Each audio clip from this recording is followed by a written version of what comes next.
ዮናስ ከጌታ ትእዛዝ ለምን ሸሸ? እግዚአብሔርስ ዮናስን በምን አስተማረው? በዚያን ዘመን የነበሩ የነነዌ ሰዎች ክፋታቸው ከፈጣሪ ዘንድ ደርሶ ስለነበር እግዚአብሔርም ዮናስን ወደ ነነዌ ሄዶ ሕዝቡን እንዲያስጠነቅቅ አዘዘው። ነገር ግን ዮናስ የእግዚአብሔርን ትእዛዝ ከመፈጸም ይልቅ በመርከብ ተሳፍሮ መሸሽን መረጠ። መርከቢቷም በታላቅ ማዕበል መናወጥ ጀመረች። ያኔ ዮናስም አንድ ነገርን ተረዳ። ሰዎቹም ዮናስን ወደ ባህር ውስጥ ጣሉት። እግዚአብሔርም ለዮናስ ታላቅ ዓሣን አዘጋጅቶለት ስለነበር ዓሣውም ዋጠው። ዮናስም በዓሣው ሆድ ውስጥ 3 ቀንና 3 ሌሊትን በዚያ ቆየ። ዮናስም ወደ እግዚአብሔር አምላኩ ጸለየ።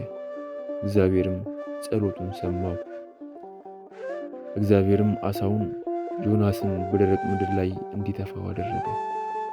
ዮናስም አምላኩ ያዘዘውን ትእዛዙን ለመፈጸም ወደ ነነዌ ሄደ።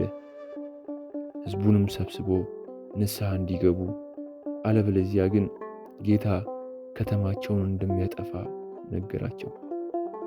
ንጉሡና ሕዝቡም አንድ ላይ ሆነው ንስሐ ገቡ። ጌታም ይቅር አላቸው።